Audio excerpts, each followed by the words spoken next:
I know this isn't always clear, but doctors go into medicine because they want to help people. They want to prevent and reverse suffering. I know I did. When I was a little boy, I was at the grocery store with my dad, and a lady came up to us and said, "Did you know that your dad saved my son's life?" And I thought, wow, that is an impressive way to impact a family. And I wanted to do the exact same thing. I wanted to prevent and reverse disease. And so I prepared for medical school, which wasn't easy for me.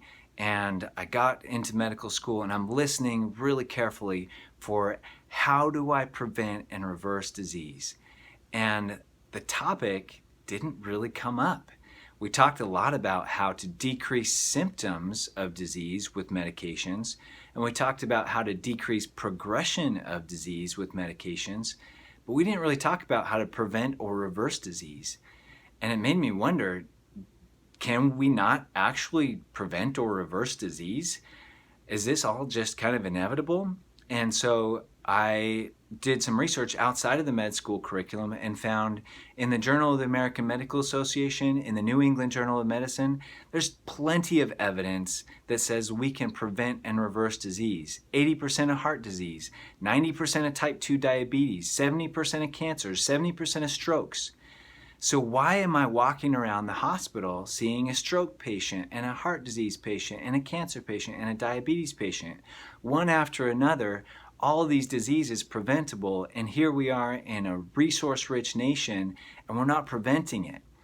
And so I was really confused by that, but I didn't know what to do about it other than I said, well, I'm going to do it. And so I get out of medical school with this determination that I'm going to prevent disease. I'm going to prevent suffering.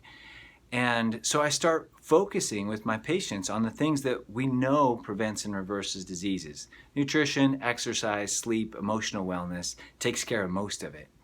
So I start focusing on these things with my patients, but I found it was very hard to do in a 7-minute visit.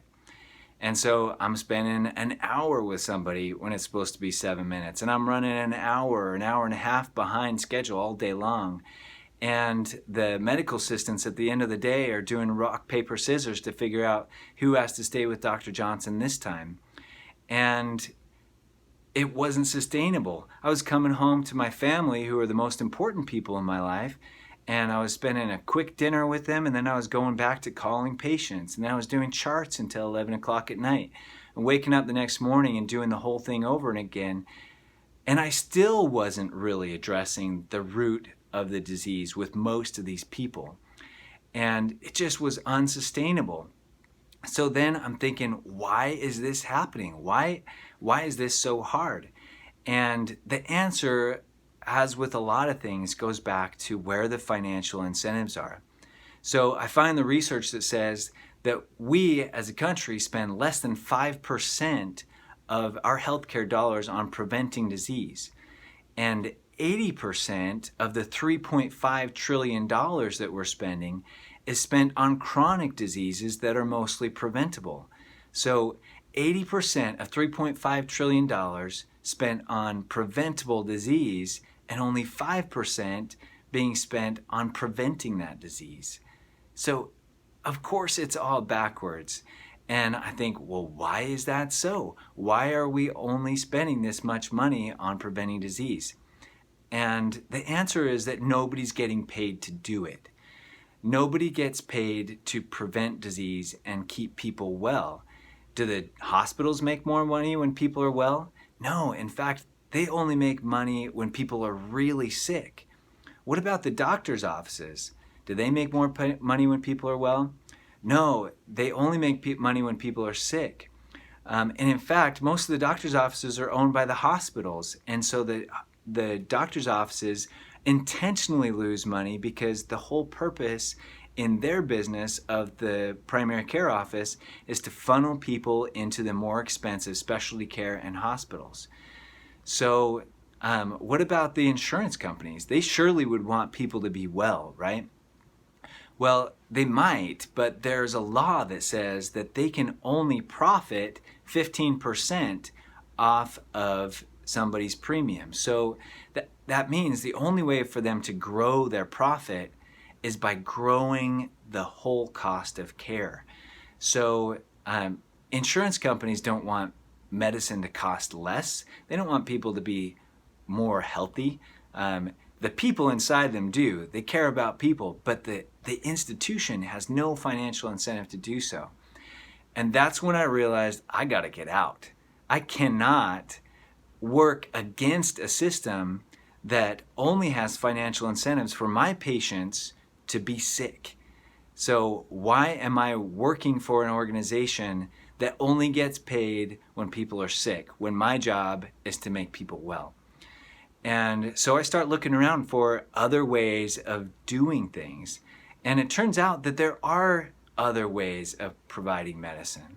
I found some guys doing a type of practice called direct primary care. And in direct primary care, you get paid the same amount directly by your patient or by their employer. You get paid the same amount every month, regardless of how sick or well they are. So where's your financial incentive now? It's to keep them as well as possible.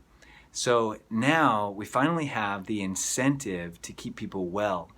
And we get to spend the time that it takes with each patient to keep them well. And so now, because it makes more financial sense to spend more time with each patient, now we get to spend the time that they really need and the time that we know that we want to spend with them as physicians. So there are systems out there, not just in direct primary care, but there are other options. Employers are starting to use self-funded insurance and directly contract with both primary care providers and specialists and surgeons in order to decrease the cost of care and help people be more well.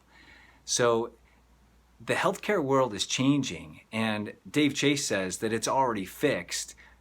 We just need to apply those fixes throughout the whole system. And let's take care of ourselves too. So be good to yourself. We're all in this together.